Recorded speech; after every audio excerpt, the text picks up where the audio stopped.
Yeah, so good evening, dear colleagues and all participants,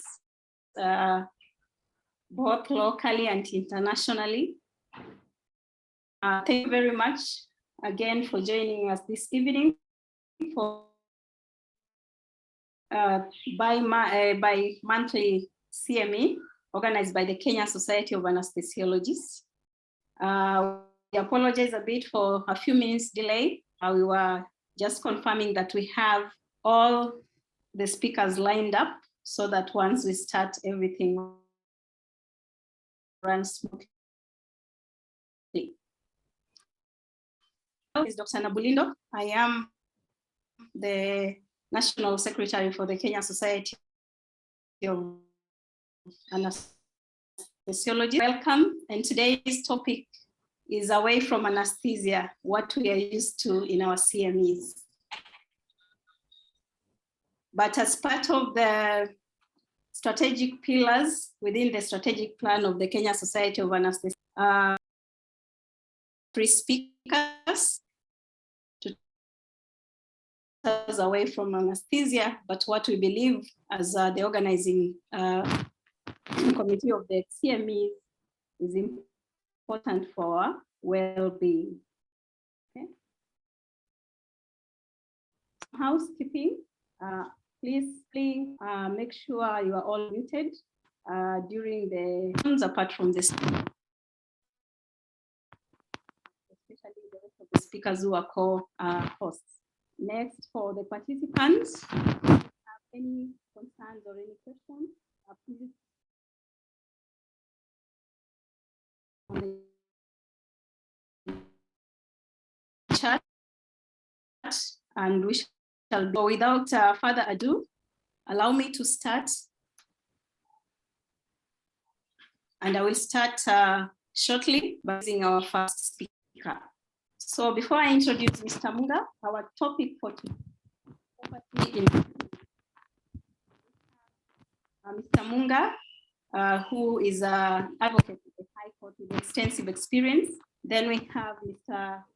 Kariuki Waweru, who is a valuer, again certified valuer with extensive experience with property. And lastly, we have Marvin Waweru, who is an architect, who is also going to talk to us.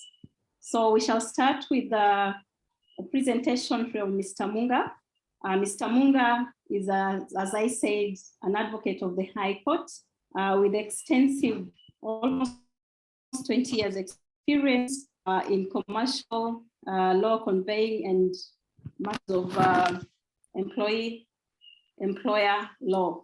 And also he is a certified public secretary, again with extensive experience, having worked both in the public and private sector. So he's going to enlighten us on issues, new land laws and property acquisition.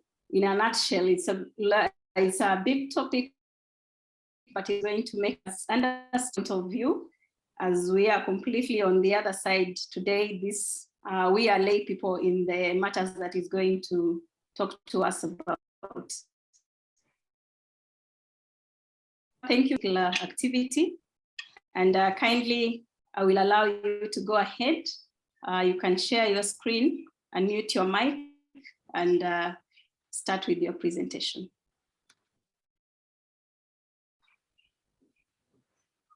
Good evening, ladies and gentlemen.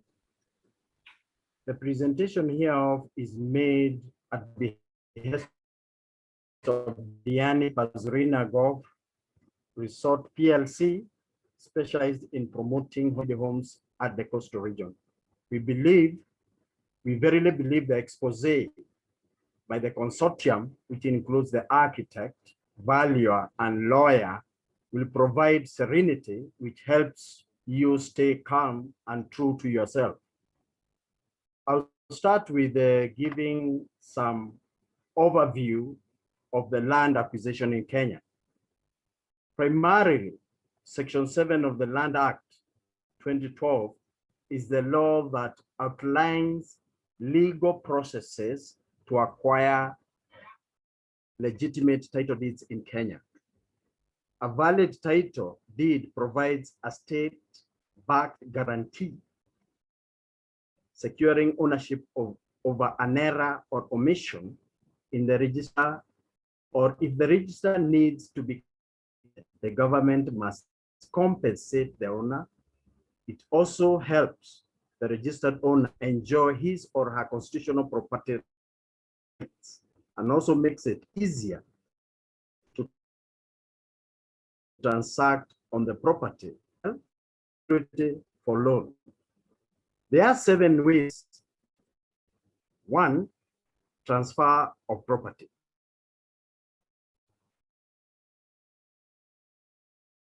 In this instance, the buyer identifies a property, negotiates with the seller over consideration payable, and ultimately a binding agreement for sale is drawn, which is then executed. In compliance with the legal processes, the seller transfers ownership. It is transfer is in perpetuity. 2, there's government allocation.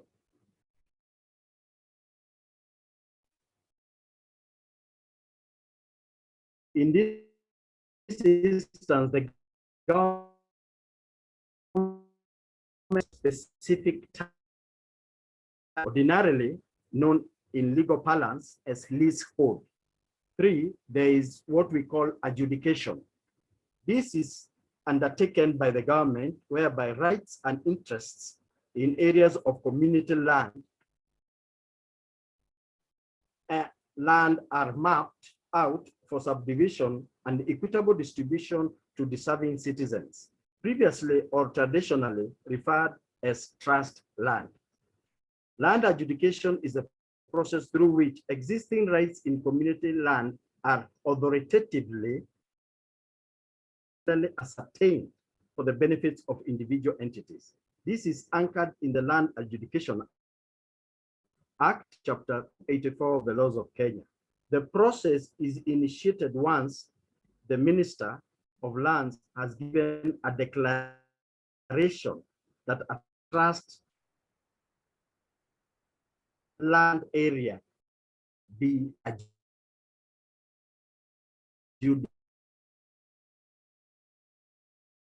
It's then expected to steer the process for access and secure tenure. 3, we have compulsory acquisition. In this instance, a development which could be construction of schools and hospitals, which we ordinarily call public amenities.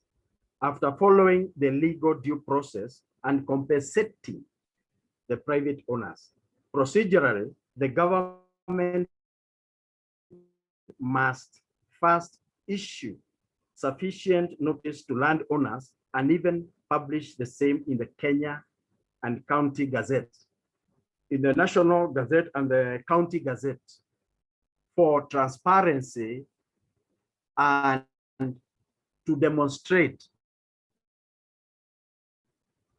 participation as provided by the Constitution. Then we have adverse possession or prescription. This arises when a person stays and uses land that is not his or hers for a continuous period of 12 years, uninterrupted or without opposition from the registered owner. The taxer can move to court and claim ownership and title of the land since the owner has slept on his rights. Number 6, we have settlement programs. The government, as the custodian of public or community land, has legal authority by providing access to land for squatters, families displaced over natural calamities like floods. 7, we have land transmission. This is fairly common. Legally, valid ownership of land passes to other beneficiaries following death, bankruptcy, or liquidation of company through court process. For instance, if a registered property owner passes on, his or her personal representative is registered as the proprietor by law. If it is a case of bankruptcy, the trustee will automatically become the registered proprietor, while a liquidator will be the registered owner following a court order. Property can also be transmitted through inheritance, whereby the registered owner bequeaths eligible benefit or through succession clause. The Law of Succession Act of Kenya is elaborate on the process. Procedurally, the beneficiaries individually or through their advocates must either file in court of competent jurisdiction, grant for letters of administration, or grant of probate, where last will and testament is applicable for distribution of deceased estate. The process of land title verification and acquisition. Land acquisition is the first step in all real estate projects, and when due consideration is not given to the process of verifying the title, the project gets stalled due to disputes which were preventable. Due diligence of such acquisition should be done to ascertain the ownership and title of the land.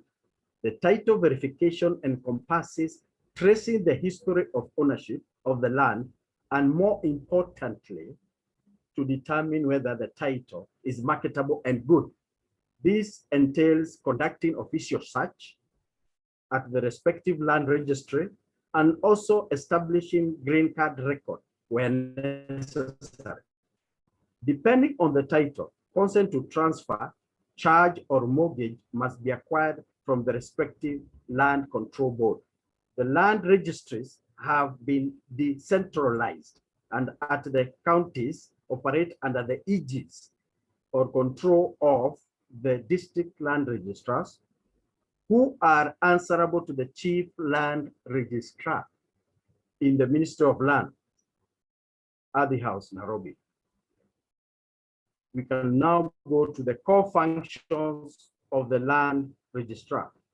The land registrar is mandated with the powers of receiving and recording applications for land registrations, processing of land title, such as verifying land registration documents, capturing data for land and registration purposes, verifying scanned titles and other related documents, processing application for land control board consent.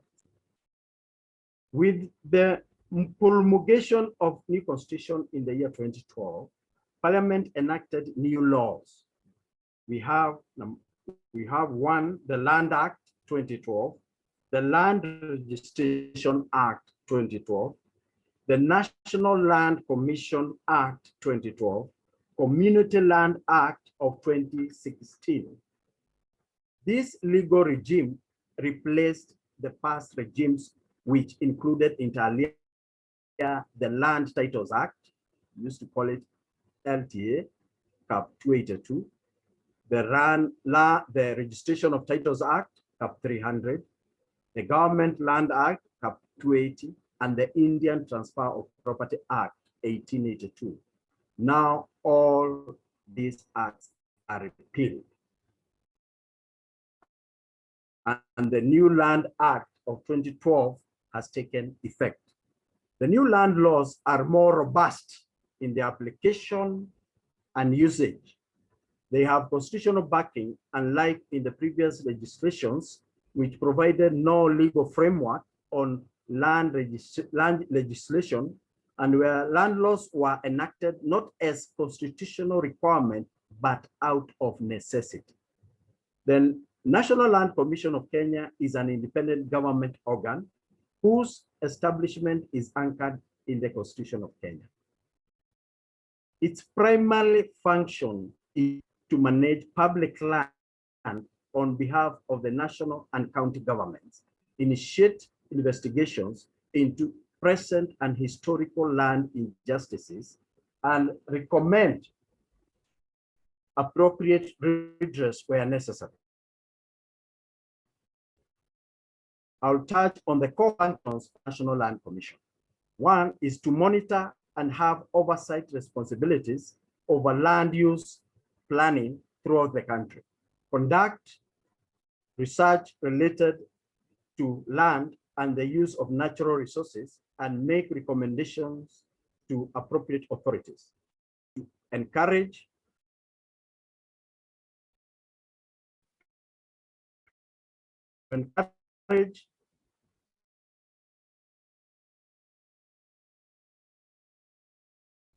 and to assess tax on land and premium on immovable property in any area designated by law. I hasten to point out that the Land Commission is made of 8 board members. There's the chairman and other 7 commissioners. Of course, have the CEO who is in charge of day-to-day running of the commission. Of course, good people, we have challenges to be developing the National Land Commission, being a new organ in the constitution of our government. There are conflicts over roles that overlap with the Registrar of Company or the Ministry of Lands. I believe most of you members have had these shots of utterances between these 2 institutions. There are normally issues arising when it comes to revocation of titles, and especially when leases terminate after the expiration of the period. So there's always a commotion there. There are some historical land injustices, which when we look on the way forward, the government of the day must demonstrate by permissible evidence the goodwill to fight these historical land injustices. This is a very thorny issue, but timelessly and futuristically, we believe the National Land Commission will achieve its mandate and objective. Procedurally, these specific sections of the said land laws have been amended and were amended in the year 2016 to correct errors and inconsistencies in the statutes, to clarify certain definitions, introduce some pertinent changes in sync with emerging land issues and intricacies in conveyancing in Kenya. Ladies and gentlemen, I believe I've captured in an abstract sense the land acquisition and the land laws in Kenya. And I'll be very glad to hear any commentary, observation on any specifics so that I can clarify any ambiguity. I finalize by stating it is trite law. The law does not aid the indolent. Good people take cue from expert advisory hereof. Law is a matter of how you consume it. Here we are giving you some hard facts, and ignorance of the law, we always say, is no defense. To engage any query touching on any pertinent issue that I have touched on today. Thank you very much. Yeah, so thank you, Mr. Munga. So far, I have not seen any questions on the chats, but kindly stay put as we continue with the rest of the presenters, and then we shall ask any questions as they come in. Thank you very much. So our second presenter will be Mr. Marvin Waweru.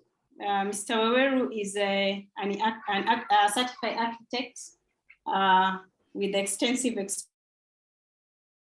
experience. and he's going to talk to a topic of construction designs and how to make designs that will make you comfortable. Thank you. So Mr. Waweru, thank you. I can see you've shared your slide, your presentation. Go ahead and you can unmute yourself and continue with your presentation. Again, if you haven't, you can put on the chat and we'll address at the end. All right, good afternoon. I'll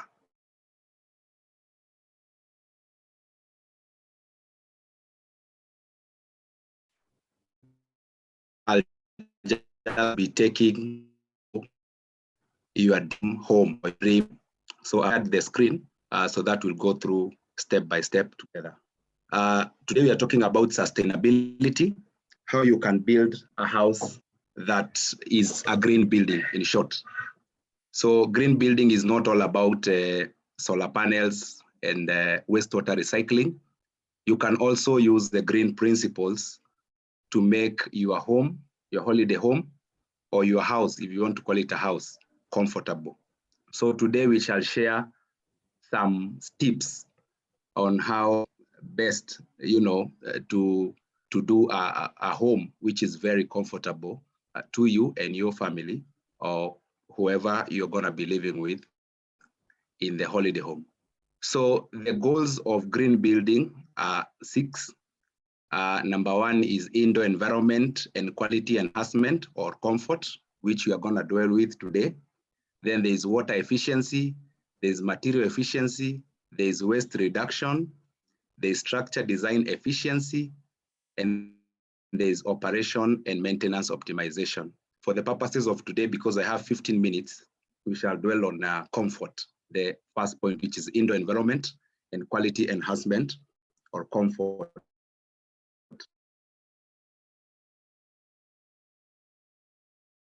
Holiday home. So we are going to look at more comfort, because the temperature of the space you are in, even now, is very important in how comfortable you are. If it's too cold, then you're going to feel like you're freezing, and if it's too hot also, you're going to be sweating and it's not going to be comfortable. So I give you tips which we are calling passive tips on how you can heat or cool your holiday home. So the hot areas like Mombasa, Diani, and the rest requires passive cooling, while building in the highlands requires passive heating. By passive, I mean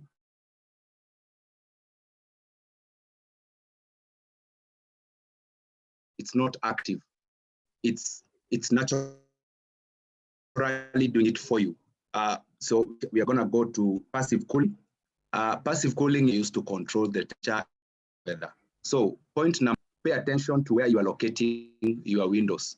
So on that slide, you can see if you locate your windows on opposite sides, for example, a bedroom, if it's possible, or your living room, then you shall be able to do cross ventilation and you can passive breeze, and you can locate now the windows, ensure the house is located on the windward side.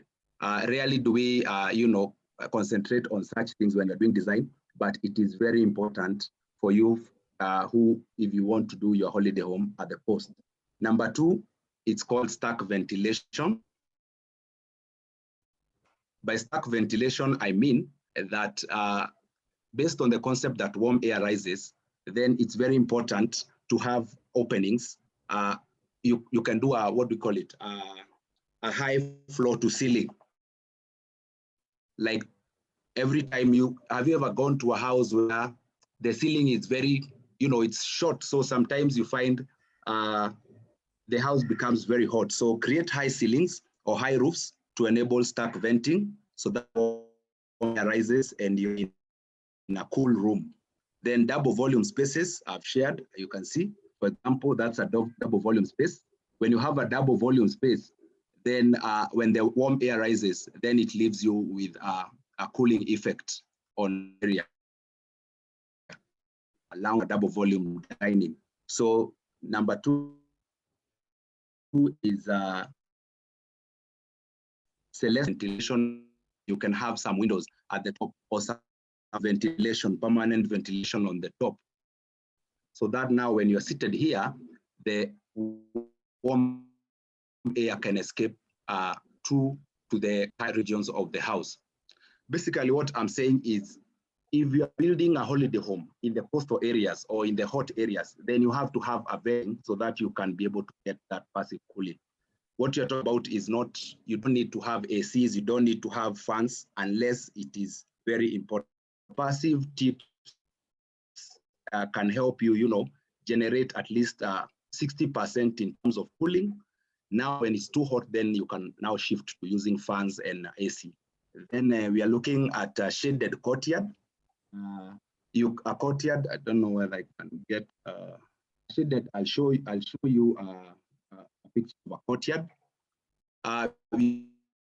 You can courtyard so that it's a Swahili house. Swahili house, you remember how the rooms used to be done, where there's a central area where they can sit, and eat or dine in the middle. Then the rooms are all adjacent to the courtyard. So having a shaded courtyard will create a cool air well to ventilate the surrounding rooms. Number three is using plants, landscaping to reduce the air of sunlight. Then vegetation. Do we look at vegetation house? You need to orient the house away from the sun path, because the sun rises from the east and sets in the west. So if you can locate your openings away from the sun path, then you will reduce the glare of the sun into in terms of radiation. So the best way, if you are doing probably a holiday coast, would be to locate the openings away from the sun path, so that the openings are in the shadow or they are shaded away from direct radiation of the sun. So I've given a few tips that this side of the house will receive direct morning sun, but will be shaded in the afternoon by the shadow of the building itself. Then on the west side of the house, it will be shaded in the morning, but fully exposed to the hot sun in the afternoon, of course, depending on the time of the month. But then if you orient your openings and your house towards away from the east-west in the coastal regions, then you are likely to be able to cool your house passively. Then we look at flat roofs. Go with flat roofs for the hot regions to minimize the roof area. Surface area to volume ratio. Avoid the 45 degrees that we do in Nairobi. Go for flat roofs so that at least you reduce the surface area, then you reduce the heat gain into a multi-story house, which is a ground and first floor, are better where the living areas are on the ground floor, where you spend most of the time during the day, to reduce the heat gains from. Then the sleeping quarters can be on the upper story, because during the night, it will be a bit cooler. So you can do a multi-story. It would be recommended when you're doing a holiday home at the coast. Then there is a thermal mass. Thermal mass is basically, you can use thinner concrete or masonry, thinner concrete materials. You can use prefabs so that there is less gain of heat from the outside during the day. Then we look at landscaping as well. Provide a balance between hard paving and cabro. Sometimes you see we do a lot of cabro paving and we forget that, when there's a lot of cabro, then there's a lot of heat gain, which is bouncing back into your house. So if you can balance, as shown there, between the vegetation and the hard paving like cabro, then you are most likely to have a better environment in terms of heating and cooling the holiday home. Use porous paving to reduce the glare and ground temperatures. Then trees can be used to shade your house, but you have to look at what kind of trees you are using. You'll be advised by a landscape architect. But height, make sure your height is sufficient. Don't plant a very short tree and you are doing a double-story house. Then also look at the canopy size because of the shadow. If the canopy is too small, then it won't be able to shade, to provide a perfect shade for your house. Then of course, if you can go for evergreen kind of trees, because some trees you will plant to move there. So go for evergreen trees, go for trees that are not vulnerable for major pests and diseases. And then of course, the water needs of the area where you're building your holiday home. Then the choice of color scheme. If you're building on the coast, look for brighter color schemes for your holiday home at the coast to reflect solar radiation from the paint, as well as the floor and wall finishes. So when we looked at the roof, if you're doing a flat roof, then the floor finish on your flat roof, look for tiles that are light, smooth, and reflective. So that if you have very tiles again, then you're doing a disservice to yourself, because you're gonna get a lot of heat gain into your house. Then sun shading. Sun shading is all about creating a shade on the openings or windows. It is the same concept as wearing a cape when it's hot. The same way you wear a cape and your face is shaded, then we are saying that you can shade your openings, your doors and windows, create a balconies on top of them. You can see the illustration there. The openings are under a shade or are under a canopy.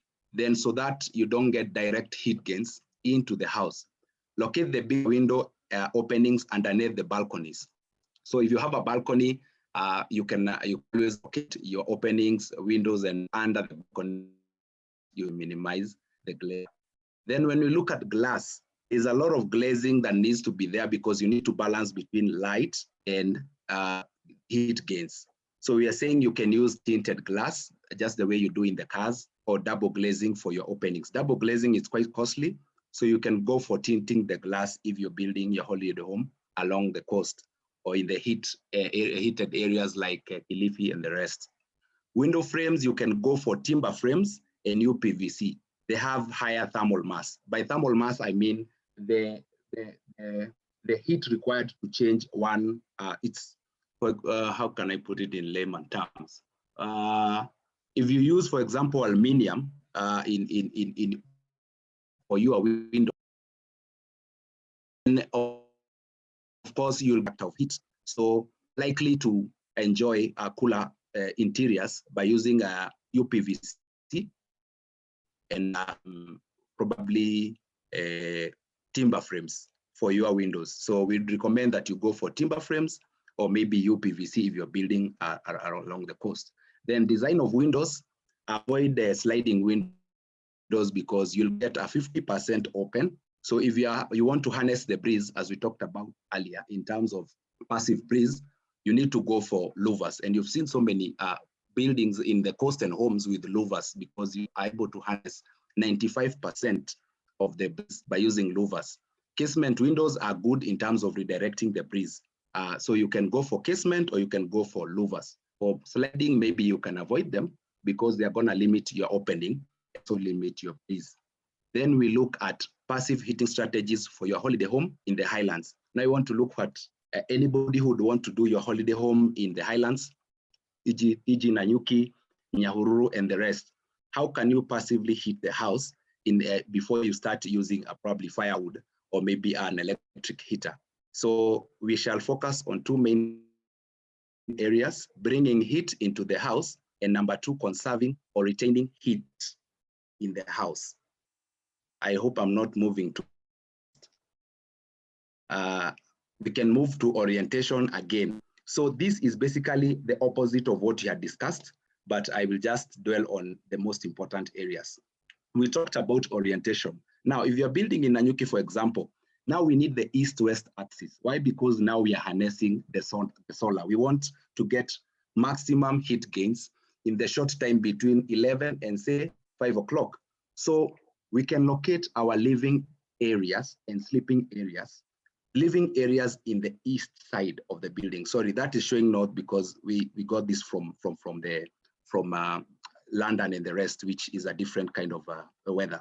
So the living areas in the tropics should face the sunrise, and the sleeping quarters should face the sunset, so that you maximize the heat gains in the morning to your living areas, because that's where you're spending your time. then you can maximize the heat gains in the evening, where you shall be spending the evening, where is in the sleeping quarters. So I have illustrated the living and sleeping areas and how orientation actually affects how you can harness passive.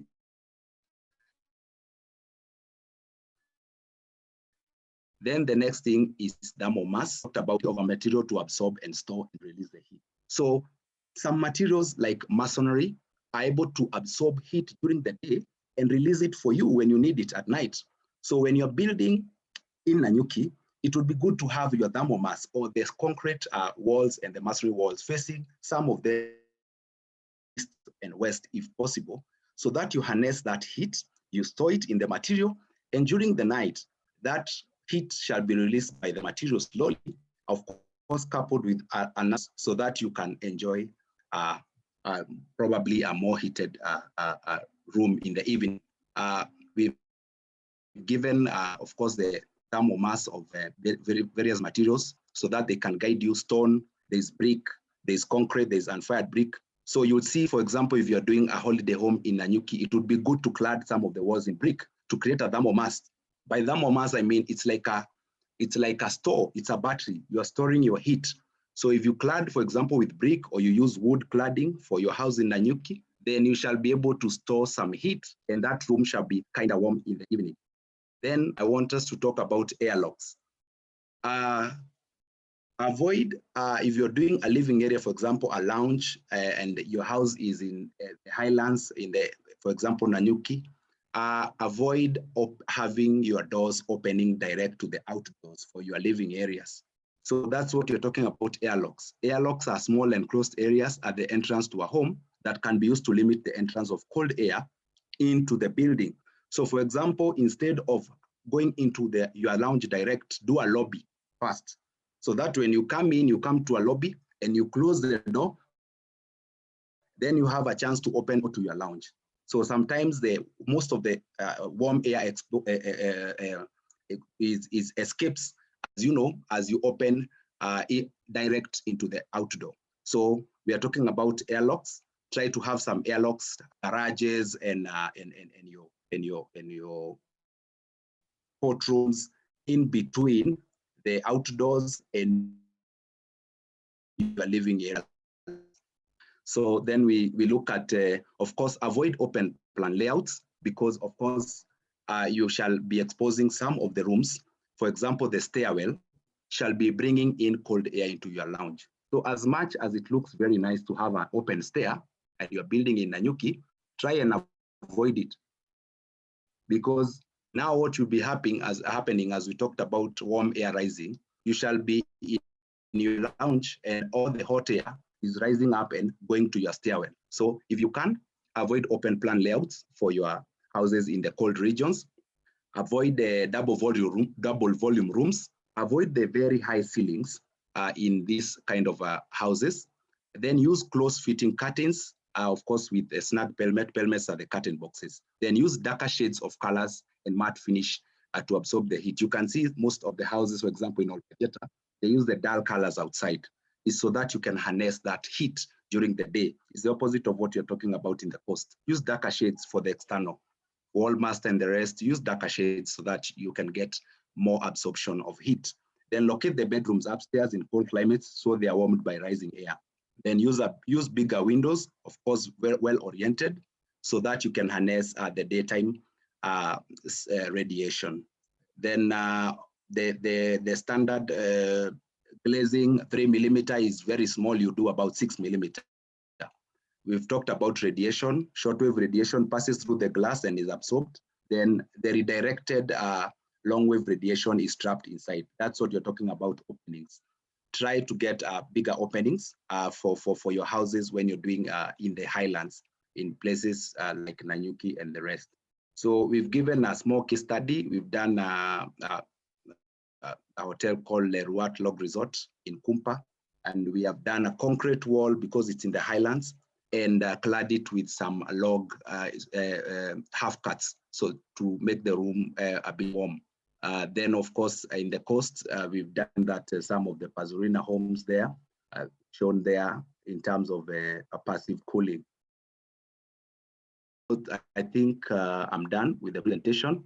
So the next time you're doing your holiday home, please look into strategies of passive heating and passive cooling so that you can have a more comfortable stay in terms of wellness and comfort. Thank you.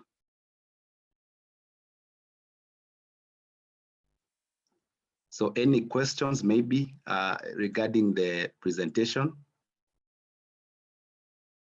So if there are no questions, I think I can hand over back to.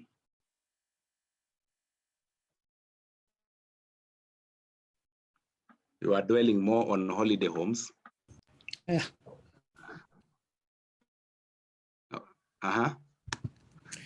Hello, thank you, Marvin. Dr. dropped off briefly, but she'll be rejoining. Thank you so much for your presentation. Okay. We now invite Mr. Waweru, I think the land valuer, who's giving us the next presentation. Is that still you? Or? No. Is I think he's already shared the screen. You can continue. Okay, good evening, everyone. My name is Kariuki. Good evening. I'm a valuer. We are going to discuss briefly about price versus value. What do you consider? Warren Buffett said that price is what you pay, value is what you get. So I think that is the major difference between the two. So maybe the question I can ask right now is, what you're about to buy, is that the price or is that its value? I have a few definitions. One is investment property. So it is a property that is held by the owner to earn rental or for capital acquisition or both. So it's not for use in production or supply of goods or services or for administrative purposes or for sale in the ordinary course of business. So we're going to talk a little bit more about investment properties today. I think it's also important to mention there's something called a marriage value. If you buy two properties that are next to each other, there is the additional value that you can get by combining the two. So if you had an eighth and you buy the next eighth, you have a quarter, you're probably able to build a much bigger property and have more returns than if you built on the two separately. And this is what brings about a concept called amalgamation, where you have several parcels of land, join them, and then you get like an approval for one big construction development. Also need to define what valuation is. It's an opinion of the value of an asset or liability on a stated basis at a specified time. So first question is, why do you need a valuer? Maybe why is the valuer in this meeting today? Is because the valuer does the following things for you. One, he conducts a search for the land, obtains the map of the land, and confirms that what you want to buy is the same as what is on the title. You see, I remember some time back, a client asked me to do a valuation. When I went to the ground, I told the client, your parcel of land is next to the river, but he had been shown a plot that is very close to the road. So it is important that you buy a map and you do a search to also check the details of the person selling the land to you. Also, the value also checks if the land is irregular, whether it is grabbed, whether it is on a riparian reserve, or whether it is polluted. So we will give our opinion on that. At times, when we talk about pollution, you might find that land had previously been used as a dumping site. So we able to tell through experience that this land might have been, the cotton, especially the cotton soil on this land might have been dumped. And also the valuer, which is very important, is visits the property and gives an opinion on the soil type, topography, suitability. Mostly it's suitability towards what you want to build or how you want to develop the land. About the neighborhood, we may tell you that that neighborhood is not good because of 1, 2, 3 reasons, or it is a good neighborhood, therefore even buy a much bigger piece of land if you can. The services available, marketability, because at times, like you'll find in areas like Kileleshwa and Lavington, a property that has access to a sewer line is more expensive than one that doesn't have. So our value is able to tell you and to quantify the difference in the price, in the value of the two properties. Analyzes the market and advises on the value. Might tell you that that is not value for money, or this is a very good deal, buy it, or it is a good property, negotiate so that you can get it at a better price or something like that. And also the value prepares a valuation report which you can use to negotiate with the seller. If you have the evaluation report signed by the seller and tell the seller, see, the valuer says the property is valued at 2 million, and will not buy it for more than 2 million, then that will be a good basis for negotiation. It's very important to note that valuers have a professional indemnity so that in case you use a valuer and he misadvises you, his professional insurance indemnity will compensate you for the loss. I'm sure doctors understand this concept of professional insurance indemnity. For our company, I work with a company called Springtide Properties. Our professional indemnity is 100 million Kenya shillings. So if we misadvise you, which we do not do, but if such a mistake happened, then our insurance would be able to pay you up to 100 million Kenya shillings. Factors of a good location, proximity to community, the land size needs to be good. There are some plots that you'll find are uneconomical sizes. On the proximity to community, you'll find especially the Somali community likes to live together. People like to group themselves together. And that's why you'll find in a place like Eldoret, there's a place called Kiamba, or in a place like Thika, there's a place called Kisii, because people want to live in a community. The neighborhood is also a critical aspect because, again, you do not want to be in the wrong neighborhood, such that even if you tried walking at 7 p.m.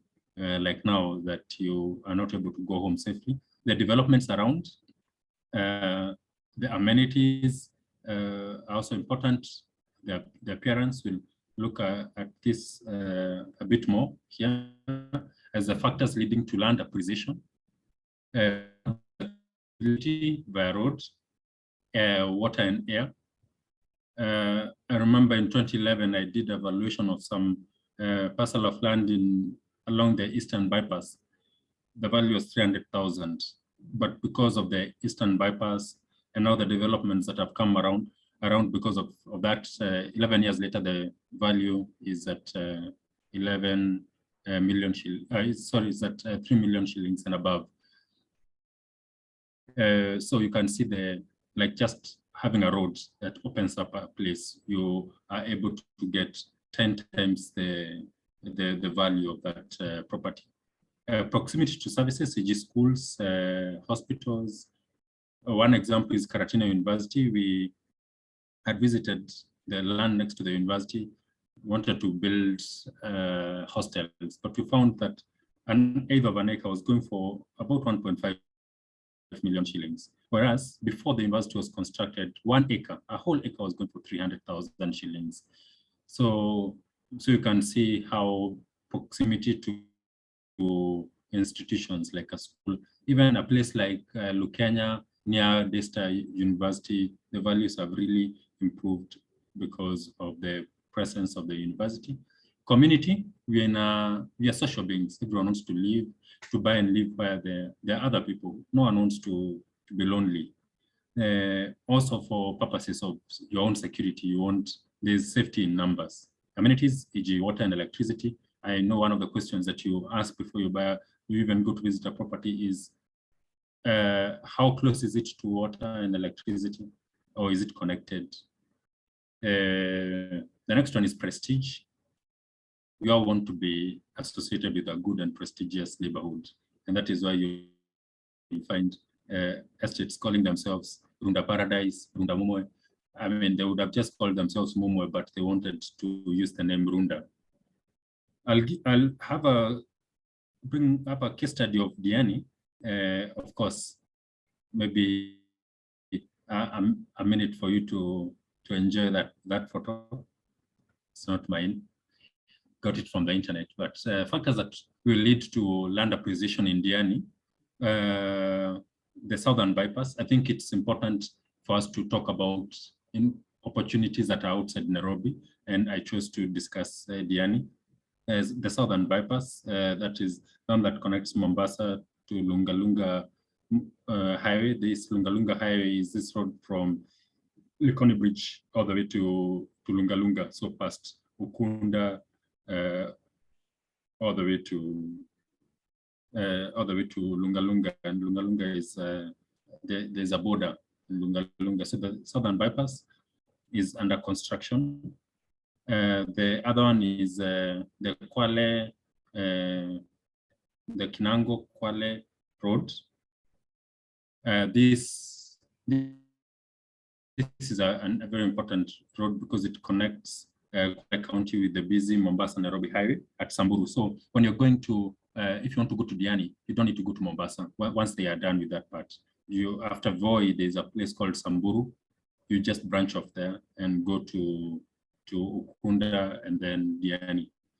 I think these two roads are very important factor in the acquisition of land in Diani. Factors that will lead, more factors is air. The Diani airport will start night operations. It's going to be upgraded and start night operations. I think it's a very important aspect for the airport to be able to operate 24 hours. Right now, it only operates during the day, and that limits the number of people who can go. And it also increases the amount of traffic that goes through the Moi International Airport in Mombasa, because if you're in Diani, it's after 3 p.m. and you want to fly to Nairobi, you have to go to Mombasa. Prestige, did you know that Diani Beach is one of Africa's leading beach destinations for the 5th time running since 2015? I think, and if you have been there, it is beautiful, very beautiful, and of course, award-winning. So it is also prestigious to have land there. There are also institutions like the Technical University of Mombasa has set up an Ukunda campus that is just past Ukunda. You branch off to the hills there, you'll find Technical University. Mining activities, did you know that we actually have very big mines, like the best titanium is mining titanium in Kwale County. So it is quite close to Ukunda and Diani. So all the monies that are being generated in the quarrying activities, those, a good percent of it is used in Diani and Ukunda. So it is a good place to locate. So these are just that's just one of the like a case study of if you are to look at an investment opportunity. So that is a bit about myself. And the last part I would like to, I'm sure maybe one of the questions that you are asking is, how do we take advantage of such an opportunity? And fortunately, the sponsor of this webinar today is Pazurina.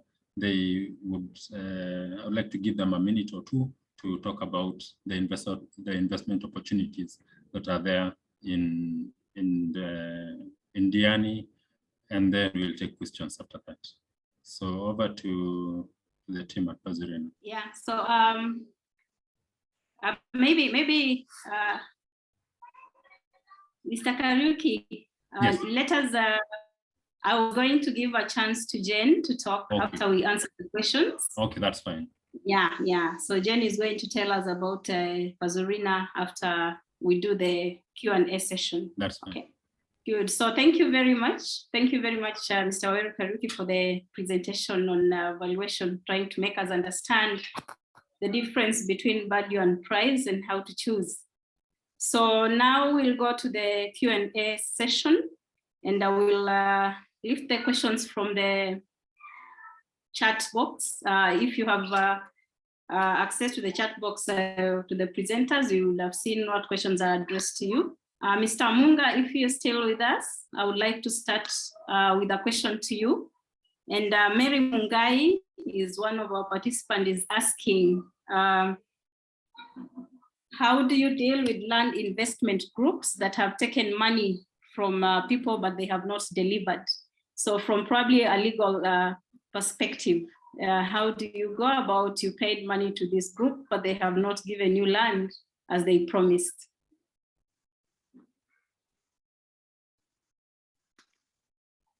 Mr. Munga, you are with us?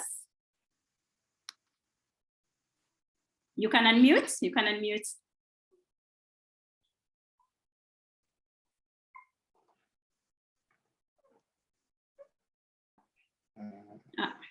Shelmith, you can help with unmuting Mr. Munga.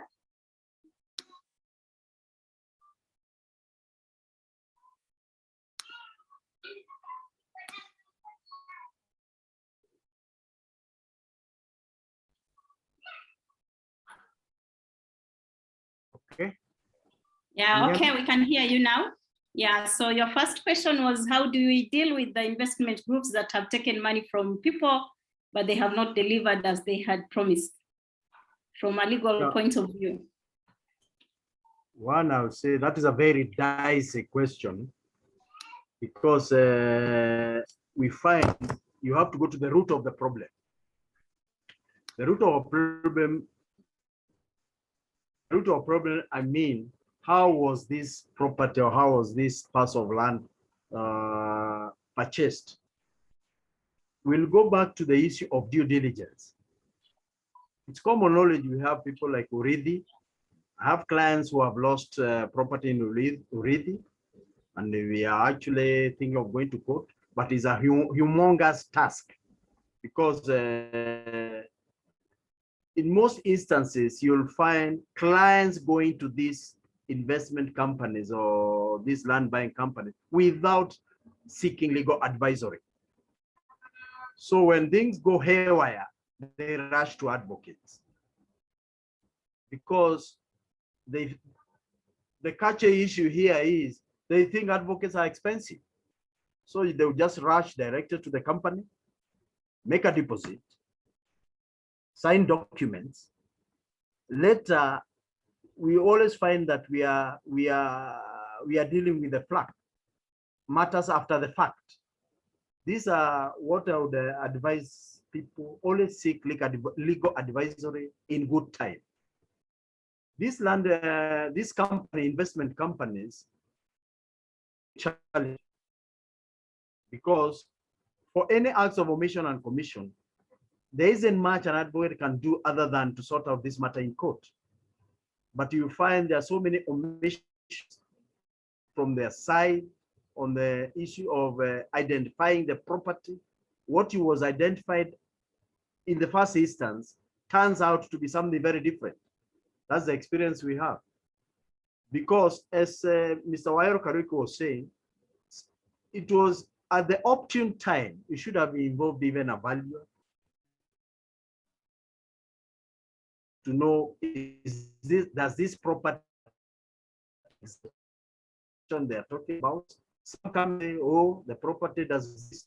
So the problem is with the acquisition, how you acquire this land, to be a bit cautious, to be a bit vigilant, to seek advisory at the right moment. If you have already been conned, let me use that word, get a lawyer. All is not lost. All is not lost. You can seek legal redress, but I can tell you it's a humongous task, because you'll find the information that you give the lawyer at times it does not tie up. Maybe the agreement was not well executed. maybe there were no transfer documents, you are just coerced. So most of these, not most, some of these land investment companies, they coerce people with very good enticing prices. So anything that sounds good in the ear, you should be very, very careful how it resonates. So our push on anybody dealing with investment company to have a lawyer on board. And if you have been, if there's any mischief in your transaction, just seek redress through a lawyer. It's nothing magical. It's just a matter of even us as lawyers to follow the due process. Okay, yeah. So while you're still there, NK, one of the participants, is asking, what should we look out for when it comes to land that was acquired by white settlers and now it's being sold in large parcels by their descendants? Is there anything to look out for when it comes to legal issues? Sorry, come again? Yeah, so one participant is asking, yes. There is a land that was acquired by white settlers, and now we can see that their descendants are selling that those parcels of land. Is there anything to look out for in case you want to purchase? Yes, any land, you can just go through the due process of doing the official search. And especially these expansive parcels of land, is always good to check on the green card to know the origin of that parcel of land. The origin, I mean, who were the original owners of that land before they decide to do the demarcation and subdivision.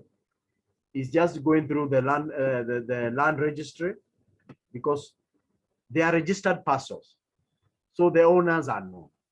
So other than the ordinary official search, it's good to go to do the green card, to do a green card record, to conduct a green card record that will give you the historical perspective of the land.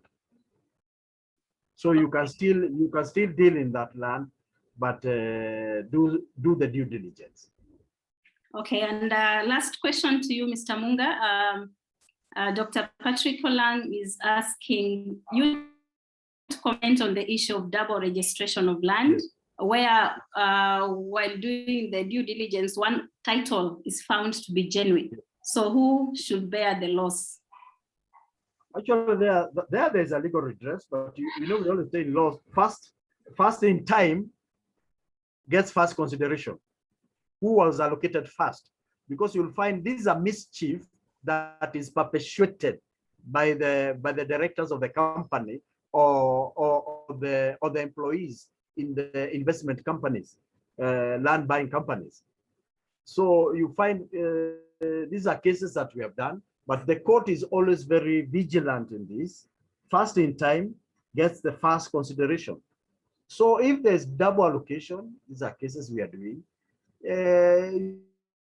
You have to seek redress, but the company, the land buying company, has to bear the brunt, because provided even you're talking about, you have the documents, this issue also trickles down to the owner of that. You are persuaded by the good price. You also did not do the due diligence. So you find double allocation has some double speak. You'll find there are acts of omissions and commission by either side, the buyer and the seller. So is a very intricate issue, but where it arises, the seller has to bear the brunt, because the seller has an obligation to confirm which documents carry the day and who purchased the property first. So the issues of who purchased the property first are very paramount in double allocation, and the court takes cognizance of such issues. And also confirmation of the documents of ownership. Did they emanate or originate from the company? So that's where now the issue of assessment to ascertain whether those documents are genuine, because in some instances, some documents it could be fake, element of fraud. So the seller, which is the company, is legally bound. And in the event of compensation, they either compensate the buyer with a new plot or commensurate monetary compensation. The court take cognizance of a raft of issues before making a judgment. So thank you very much, Mr. Munga, for making those concerns clear from a legal point of view. And now I would like to ask some questions from the chat to Marvin. Marvin was giving the talk on architectural designs. So your first question is, Dr. Lang, Patrick asked, does the sun path improve lighting if windows are, doesn't the sun path improve lighting if the windows are placed along its the path of the sun? I guess the balance between you trying to conserve heat or cool the house versus lighting comes in. So please, Marvin, comment on that. How do you balance this? Yes, there is a balance. In fact, there is a balance of views as well. Balance of views, balance of lighting, and balance of heating and cooling. So I talked about sun shading, where you must have the bigger windows facing the east and west direction due to probably the views or probably your preference of lighting. Then you can do sun shading. And sun shading is basically, as I gave an analogy of you wearing a cape, just shading your openings or locating them in areas where they have a shade, for example, probably under canopies or balconies. Then you shall still get your lighting, but then you shall not get direct radiation from the sun. So there has to be a balance, rightly put, between the lighting needs of the house and also the heating and cooling needs of the house. So I hope, Patrick, I've answered your question. Yeah, so Dr. Kaiser is concerned about flat roofs. All of us have heard about the trouble with flat roofs with the rain, and you are usually discouraged and told you have to bear another cost of rebuilding once the rains come. Please make a comment on that, because you've talked about flat roofs so much at the cost. Yeah, we talk about flat roofs basically because of the surface area to volume ratio, because the roof accounts for probably more than 25% of the heat loss or gain in a house. So it is very important to look at the choice of the roof. So I know and I'm aware that there are so many problems that come with flat roof. Is because of probably sometimes ignorance in terms of waterproofing. But a flat roof is well, if it's well waterproofed, notwithstanding the costs, because definitely there will be a cost also if you use the ordinary pitched roof, for example, the Acre roofing. There will be a cost of timber, there will be a cost of gypsum sealing, there will be other costs. So if you are to do the cost benefit in terms of passive cooling, then you'd rather go for a flat roof. Then, of course, get expert in waterproofing so that you don't have an issue with waterproofing, and also do proper drainage in terms of how you do your falls. Falls are the slopes and how the water drains from the roof. But there are houses that have been done, many flat roofs, that actually have years and years, not a single leak. But of course, again, it's about expertise. Hope Dr. Kaiser have answered your question. Good. So Dr. Kira was asking about the design and orientation in the highlands being opposite the coast. I guess this question came in before you gave the orientation and designs in the cooler areas, the highlands. So I guess that was answered by your presentation in comparison with the two weathers. Yeah, so next we some questions for the valuer, Mr. Kariuki. First question goes to, comes from Dr. Anthony Rai. Says, why would a land seller insist on selling a 4-acre land on title while insisting his land is 5 acres confirmed by land survey? Yes. And then you see there will be a river passing at one end of the land. Could that extra acre be riparian? So which one do you believe? Do you believe the title acre, or do you believe what they said, the land surveyor said from the seller's mouth? Yeah. Thank you. You should always insist on the acreage that is on the title. And when you do a search, it should also give you the same acreage.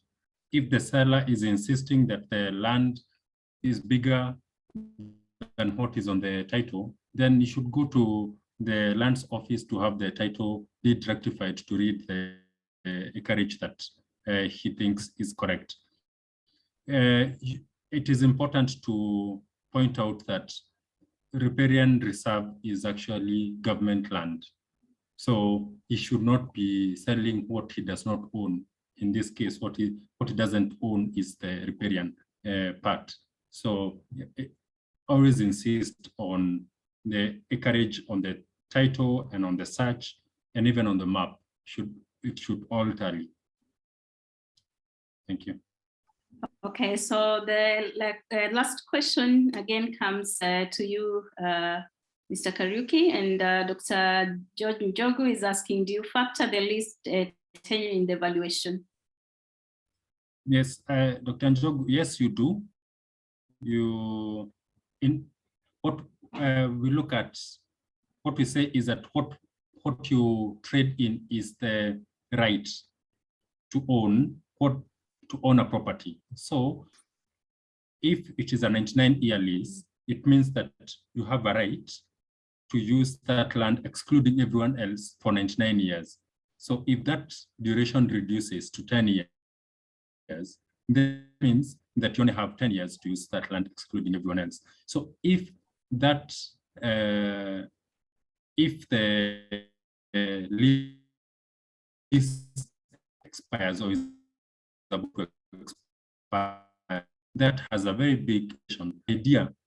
The idea is to have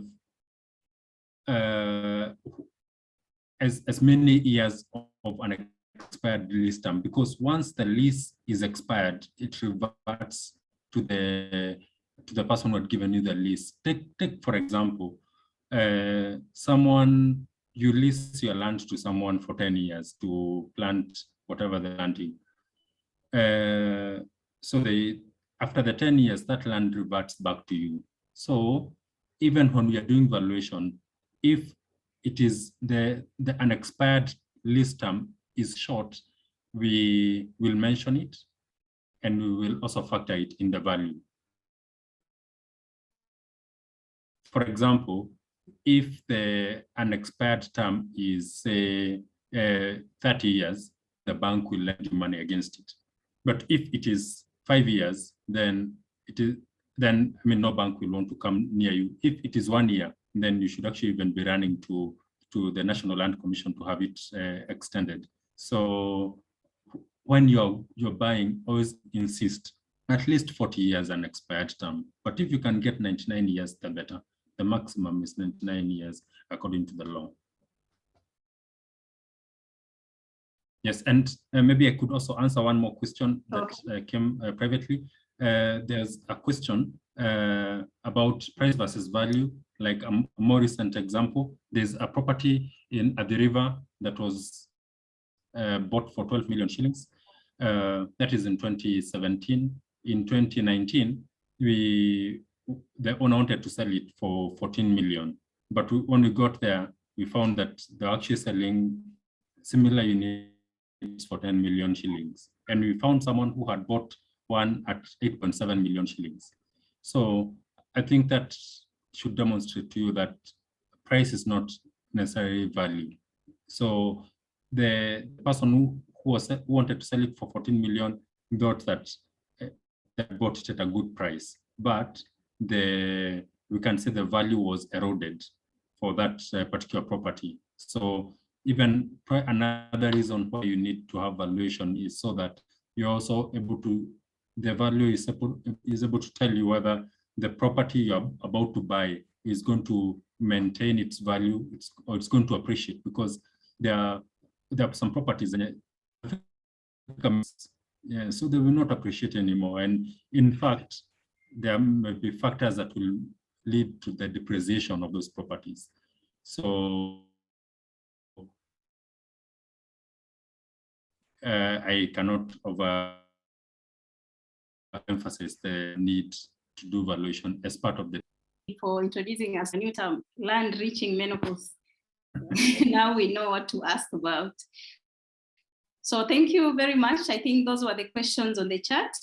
Dr. Wanjau, you had raised your hand. We can give you an opportunity to ask or comment as we invite Jen from Pazurina to tell us about her company shortly. We are 3 minutes to our time, but I'm kindly requesting you to give a chance to Jen to tell us about Pazurina, who are our partners and sponsors for today's CME. Dr. Manguyu? Yes, thank you very much, Dr. Nambulindo, for the opportunity. And thank you to all the presenters. I just wanted to ask, there has been this push for alternative resolution, ADR, from a legal perspective where land disputes. Should one pursue land disputes through the courts or through the ADR mechanism? Thank you. Mr. Munga, you can help us with that?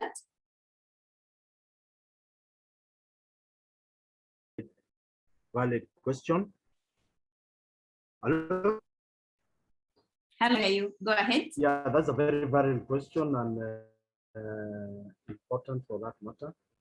Alternative dispute resolution has been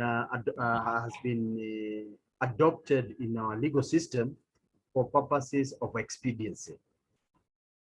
Actually, it's just like arbitration. Arbitration needs to be there when you are in contractual, you have entered in any contract. In most cases, advocates always put the clause for arbitration. Now it has become apparent that not all matters that go in court, some are filed or appear there because of ego. There are some people who just file matters because of ego, or without giving the his adversary an opportunity to digress on the matter or discuss the matter. So it's something that makes a lot of business sense, especially in land. I do a lot of ADR because you come to establish, one, you could save a lot of money and time because legal process is tedious and laborious. So if you could enter into some negotiations, because there are parameters for ADR, it's not done on an open check. There are parameters. When the matter started, what are the causes? What are the supervening circumstances, the underlying factors? So also it has its own, you benchmark it. So I would really advise for ADR, and people are embracing it, and it's doing very well, especially in land matters and property matters, because people realize even you are to you and you can reason together. I tell you, more than 50% of the cases in court are ego-based. You'll see me. You know, it's just a matter of gauging each other. But when people embrace some soberness, ADR is the way to go anytime. Because it's not a matter of shortchanging you, it's a matter of looking at the most expedient way to resolve a matter amicably without protraction. You know, protracted court cases, they don't add value other than stress. You file it today, you are there 2, 3, 4, 5, 6 years down the line. So if you could embrace arbitration through the proper formulated process, because even the court has that process. It's not done in a mundane way. It is elaborate in its own. I believe you could get justice. Thank you. Thank you. Thank you very much. So Jen will allow you to tell us about Pazurina in the next 5 minutes before we close. Kindly please stay put for just 5 to 10 minutes and then we shall close.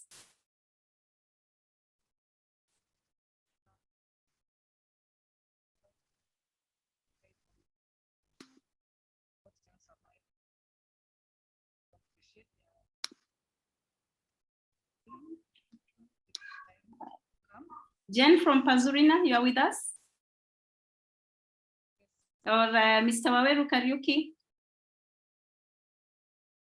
Hello, can you hear me? Yes, Jen, welcome. Okay. I was saying, after the wealth of insight that has been shared here by the consortium experts, the best thing I can tell us, it was worth your time. It was worth your energy to create this space and learn more. And the pertinent questions you've been trying to ask of yourselves have been well articulated and been answered, but especially for me who comes from the coast. I would say I've enjoyed the flat roofs over years because the architectural plan and the planning of the house was great, and it has not problems. Over years, you're talking of my parents' home of 40 years in Bamburi. Anyone from the team here, if you know Kiembeni, you can attest to that, or maybe few homes. So as a team, Pazurina Holdings Limited, we came and felt that we should partner with the Anesthesiologists Society and bring this information to us, which rarely is given upfront before you make a decision. Pazurina is specialized in holiday plots, which is in Diani. Diani is the best beach over a period of 6 years. It has been known for that.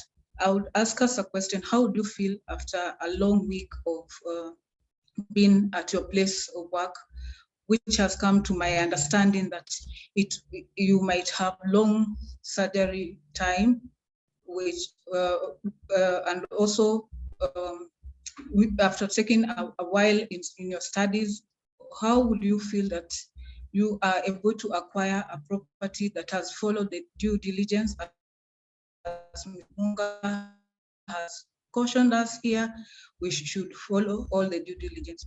Pazurina Limited sells the Golf Estate property in Diani at a place called, and it is just 800 meters to the ocean. So it also gives you a moment when now you've decided after a long time in the hospitals, in the theater, you take a flight, go for a week. And it is your opportunity right away to go and rejuvenate. And it has also come to my understanding that also sometimes you don't have time with your family because duty calls, emergency calls comes when now you just settled in your house and you have to take care of the patients in the theater. Taking a plan for a weekend with your children, going to the ocean, enjoy the swim, do boat rides with them, learn also fishing skills from the local fishermen, having games with them, and also having moments. Those are memories your children that you or the people you mentor will always keep on remembering. Have you ever asked yourself, when was the last time you called your colleagues or your family members for a barbecue? It's because there is a lot of pressure in your work, and you have to deliver, you have to stay put. So it is an excellent idea to have a holiday home, which is a place to get away from, play golf, because our properties have included 15 acres of land where you can play golf and also have a good time when you already bought the land and you constructed. Mr. Marvin has shared with you insights on how to go about a building, observing the sunrise, the sunsets, the heat, ventilation. Mr. Kariuki has also given you the upcoming projects that the government has been on the lookout. Now, those who have been fearing using the ferry, you can, if you are taking a long drive, you can now divert through Samburu. Even currently, you can still divert and go. It's only a small portion which is yet to be completed. So you can see the government eye has also been keen on the South Coast, because it's also Shimoni port that is coming up, which means now also economic activities are being built there. So you'll ask me where we are. In Nairobi, we have our offices at Morningside Office Park, mezzanine floor. And also we have our team at the coast, and our office is at the beach road. So anytime you pop in Diani and you would wish to see where you have invested your property in, you can go there. Today, we have chosen to partner with you. And the first step is I'll share our documents. We have the title in our name. You can engage Mr. Munga to carry on the search for you, and also legal advice on the same, because we are not afraid to do it to you. We can share with you, because we chose not to rush to get that beach property, but follow the correct ways. Already over 100 plots have been sold. Those who have completed, they are comfortably now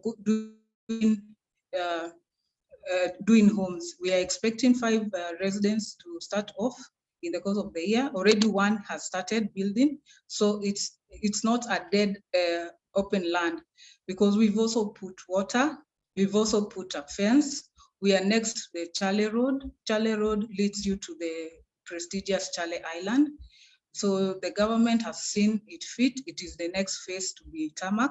So you can see the value of the house the value of the property that you'll put there. Either you do a condo, you do a villa, it has already gained value. And you already have your colleagues out of the country or maybe in different towns, they would need an Airbnb. So when you diversified your investment, you have taken it to a better place like Diani, where people come and rest. You are assured of passive income that comes from Airbnb, because there is a need in Diani, and you have the chance to take up the opportunity. So our lands are in quarters. They are the market value company to you giving us a chance to talk to you and share our wealth of experience. Anyone who will buy in cash today will get it at 2.25. We have also 2 ways of also acquiring if you need a longer payment time. It's for 3 months, you'll get it at 2.35, and for 6 months, you'll get for 2.55. We also have an Easter gift for everyone who will buy today. I will also share the account numbers, my contacts. If you buy today and within the period you have chosen, we will gift you a golf bag, and also something to share with your family. We'll also give you a mbuzi for Easter. So for me, I am grateful for your time, and I believe your take home today is worth of information and you'll be glad that you chose to be with us. Have a good evening. Yeah, so thank you very much, Jen, for introducing us to Pazurina in a few minutes, and also for partnering with us.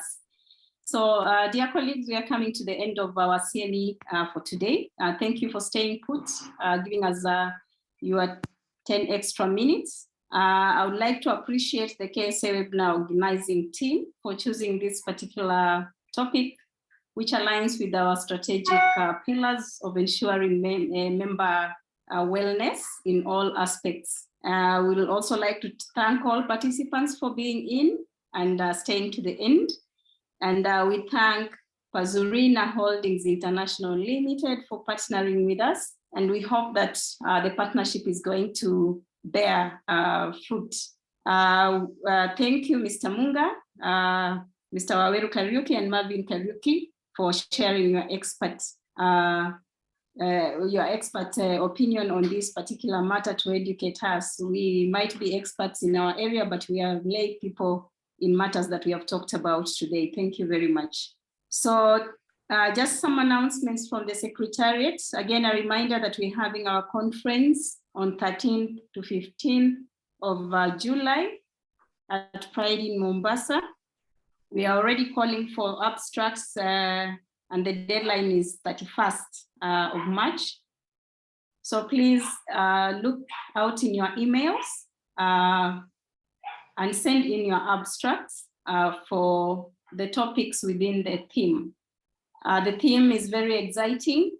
It is what we have always been discussing on the WhatsApp group about what else can we do so that we don't feel harassed by the rest of the world about anesthesia.